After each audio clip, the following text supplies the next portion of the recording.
राम राम भाई। आज की वीडियो थोड़ी सी अलग है। अलग क्या है, मैंने पहली वीडियो पार्ट 1 में बनाया था कि वेद, चार वेद, उसमें मैंने बताया था कि भाई मैंने इनको पढ़ने की बहुत बार कोशिश की, लेकिन कुछ भी दिमाग में नहीं पड़ा था क्योंकि बहुत गूढ़ ज्ञान है, बहुत ही अलग तरीके से लिखे गए हैं। संस्कृत के बहुत चरम के वर्डों का यूज किया गया है, जिसका मतलब हम गलत भी निकाल सकते हैं। कुछ वर्ड ऐसे आ जाते हैं संस्कृत, मतलब हम उसका वर्ड गलत वर्ड निकाल सकते हैं। अगर आपने संस्कृत के कोई श्लोक पढ़े होंगे, अगर आप पढ़ोगे कोई भी शिव तांडव पढ़ोगे तो सारे शब्द एक साथ जुड़कर लिखे गए हैं, एक साथ लिखे गए हैं। तो अगर आप उसको गाओगे ना तो आपको गाया नहीं जाएगा। अगर आपको उसकी लय नहीं पता होगी तो आप कई वर्डों को अलग जोड़ दो, कहीं अलग जोड़ दो, मतलब मिसअंडरस्टैंडिंग। तो उनको समझने के लिए वेदांग होते हैं। वेदांग, पहली बात तो ये है कि आपने वर्ड देखा होगा वेदांग। वेदांग वही अंग, मतलब वेदों के अंग, वेदों के अंग। लेकिन वेदों के अंग, किसी को मुंह कहा गया है, किसी को नाक कहा गया है, किसी को कान कहा गया है, किसी को हाथ कहा गया है। मैं इसको आपको लॉजिकली और शॉर्ट वे में अच्छे तरीके से बताऊंगा, ठीक है। वेदांग, जैसे कि हम मान लेते हैं वेद हमारी दूसरी कक्षा है, मतलब वेद हमने दूसरी कक्षा में पढ़ने हैं।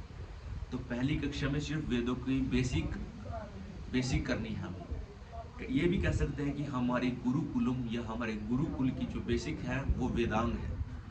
वेदांग शिक्षा प्रणाली भी बोल सकते हैं, वेदांग सब्जेक्ट्स भी बोल सकते हैं। वेदांग हमारे हैं भाई,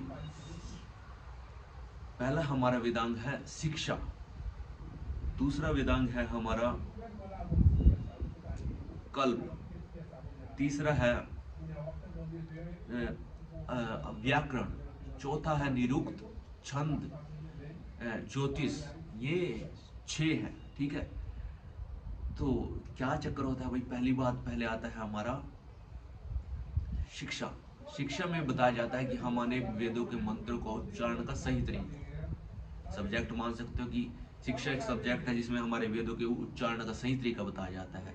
दूसरा होता है कल्प। कल्प में हमारे भाई वेदों के एक एक शब्द के अर्थ का सही तरीका बताया जाता है, मतलब एक एक वेद के एक एक अर्थ शब्द का। तो ठीक है।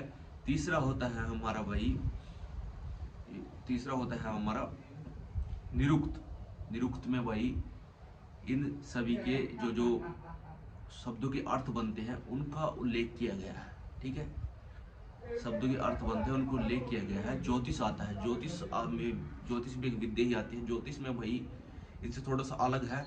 ज्योतिष में हमें बताया गया है कि हमने किस, जैसे कि यजुर्वेद है, यजुर्वेद में यज्ञों का आह्वान किया गया है, यज्ञों के बारे में बताया गया है।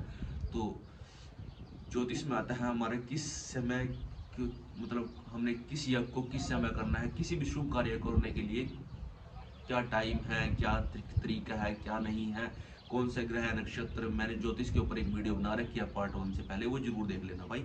वो ज्योतिष से ही रिलेटेड है, ठीक है। लॉजिकली क्या क्या आंसर है, ज्योतिष कुंडली देखना, ये सभी इसमें ज्योतिष में आते हैं। तो उसमें लॉजिकली मैंने उसका बता रखा है ऑलरेडी, आप वहां जाकर वीडियो देख सकते हो, ठीक है। तो छंद आते हैं, छंदों के बारे में आप जानती है, अगर आपने पढ़ा हो छंद, किसी भी मतलब पैराग्राफ को बोलने का तरीका होता है छंद। ये अलंकार छंद है, निरंकार छंद है। मैंने व्याकरण में पढ़ा था, मेरे याद नहीं है। छंदों के बहुत प्रकार होते हैं भाई, मैं उनके बारीकी में नहीं जाना चाहूंगा। उनको बोलने का तरीका, किस छंद में बोला गया है। तो एक होता है व्याकरण। व्याकरण को आप जानती हैं, व्याकरण इंग्लिश में हम ग्रामर भी बोल देते हैं, सेम थिंग। तो ये वेदांग होते हैं भाई, मैंने शॉर्टली जल्दी जल्दी बोल दिया। वैसे वेदांग हमारे 6 होते हैं, जिसमें सभी का अलग अलग कार्य है। सभी को आपके लिए एक बेसिक नॉलेज होती है कि आपने किस तरह वेदों को पढ़ने से पहले इसको, अगर आप ये नॉलेज आप ग्रहण कर लोगे तो आप वेदों को आसानी से पढ़ सकते हो, ठीक है भाई। अगर आपने वेदों को पढ़ना है, बाकी इतना आज के युवा के पास टाइम नहीं है, फिर भी मैंने ये वीडियो बनाई क्योंकि ये नॉलेज होनी जरूरी है भाई, ठीक है। वेदांग, वेदांग वेदों के अंग, वेदों के अंग को पहले पढ़ना पड़ेगा, जब जाकर आप वेदों को पूरा पढ़ सकोगे। कहने का मतलब सीधा ये है। तो ये थे हमारे वेदांग। आशा करता हूँ आपको ये वीडियो समझ में आई होगी। बाकी अगर आप ये वीडियो पहली बार देख रहे हो भाई, पीछे जाके पार्ट 1 पार्ट 2 भी देख लीजिएगा। सनातन धर्म से रिलेटेड बेसिक नॉलेज और लॉजिकली लेकर आ रहा हूँ, ठीक है। ये थे वेदांग। कई भाई क्योंकि बात करते हैं एक आध्यात्मिक आध्यात्मिक तरीके से बता देते हैं, ये वेदांग होते हैं, एक वेदों के अंग होते हैं, इनको ऐसा नहीं करना चाहिए, ऐसा नहीं। ये वेदांग हमारी शिक्षा प्रणाली के तरीके हैं भाई, हमारे ऋषि मुनियों के द्वारा दिए गए। तो आशा करता हूँ वीडियो समझ में आई होगी। तो वेट कीजिए नेक्स्ट वीडियो को, स्पिरिचुअल वीडियो भी लेकर आऊँगा, लेकिन इस समय हमारी शो मतलब जो सनातन धर्म से रिलेटेड वीडियो होती है वो चल रही है, जो भी बेसिक नॉलेज होती है उसको देने की कोशिश कर रहा हूँ, क्योंकि वही है, ये भी वेदांत चल रहे हैं एक तरह से। ये हमारी स्पिरिचुअल वीडियो होने से पहले उनकी नॉलेज या उनके ग्रहण करने की क्षमता बना रहे हैं आपकी, ठीक है ना। इसलिए ये वीडियो लेकर आ रहा हूँ मैं, स्पिरिचुअलिटी से भी लेकर आऊँगा, बागेश्वर धाम के ऊपर भी आऊँगा, पंडोकर सरकार के ऊपर भी आऊँगा, इन सभी स्पिरिचुअल बंदों के ऊपर भी आऊँगा। लेकिन पहले मैं आपका बेस बना रहा हूँ, ये नॉलेज होनी जरूरी है भाई। वैसे तो कोई भी आकर क्वेश्चन कुछ भी पूछ सकता है, ये कैसे हुआ, अगर आपने यार नॉलेज ही नहीं है, आपने शुरुआत से स्टार्ट करनी पड़ेगी। आप 12वीं के बंदे से बोल रहे हो कि आपने पहली के कक्षा के छात्र हो, 12वीं के बंदे से बोल रहे हो कि भाई ये सवाल कैसे सोल्व हुआ, ऐसे तो होता ही नहीं। साइन थीटा कोस थीटा को कहीं यूज होता ही नहीं।